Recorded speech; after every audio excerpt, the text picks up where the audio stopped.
ഈ ചോദിച്ച ചോദ്യത്തിൽ എനിക്ക് തോന്നിയ ഒരു പോയിന്റ്, സിനിമ ഒരു എന്റർടൈൻമെന്റ് മീഡിയമാണ്. ഈ റിവ്യൂസും അങ്ങനെ ജഡ്ജ്മെന്റലായിട്ടുള്ള ഒരു ആറ്റിറ്റ്യൂഡ് അതൊരു സെപ്പറേറ്റ് കൈൻഡ് ഓഫ് എന്റർടൈൻമെന്റ് തന്നെയാണ്. അത് ആക്ച്വലി സിനിമയായിട്ടൊരു ബന്ധമില്ല.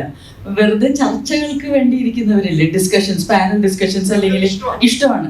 അപ്പൊ അവരെ ചർച്ചകൾ കാണാനായിട്ട് റിവ്യൂസ് കാണാൻ ഇഷ്ടപ്പെടുന്നവരുണ്ട്. അവരൊരു പക്ഷെ മൂവി ബഫ്സ് ആവണമെന്ന് പോലുമില്ല. അവർക്ക് ചിലപ്പോൾ ഈ എന്താ പറയുക, സിനിമകളെ റിവ്യൂ ചെയ്യുന്ന ആ ഒരു പാറ്റേൺ കാണാനാണ് അവർക്ക് ഇഷ്ടം. അവരൊരു പക്ഷെ ഒരുപാട് സിനിമകൾ കാണുന്ന ആൾക്കാരായിരിക്കില്ല. അപ്പൊ നമ്മൾ അത് ക്ലിയർ ആയിട്ട് നമ്മൾ ഏത് കൂട്ടത്തിലാണ് പെടുന്നതെന്ന് നമുക്കൊരു ക്ലാരിറ്റി വേണം. ഞാൻ സിനിമ ഇഷ്ടപ്പെടുന്ന ഒരാളാണെങ്കിൽ എൻ്റെ രസത്തിന് ഞാൻ പോയി സിനിമ എക്സ്പെരിമെന്റ് ചെയ്യണം, ഒരു അഡ്വഞ്ചറായിട്ട് കാണണം. എല്ലാവരും അവിടെ പോകുന്നത് സേഫാണ്, ഇത് 100% നിങ്ങൾക്ക് തൃപ്തി തരും എന്ന് പറഞ്ഞിട്ട് മാത്രം പോയി സിനിമ കാണേണ്ട കാര്യമില്ല.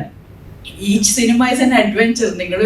നിങ്ങളുടെ ലൈഫിൽ ഒരു 2.5-3 hours ഒരു അഡ്വഞ്ചറിലേക്ക് പോവുകയാണ്. ഒരു സ്റ്റോറി ടെല്ലിങ്ങിലൂടെ നിങ്ങൾ വേറൊരു ലോകത്തിലേക്ക്, ആ കഥ ക്രിയേറ്റ് ചെയ്തവരുടെ ലോകത്തിലോട്ട് നമ്മൾ സഞ്ചരിക്കാൻ പോവാണ്.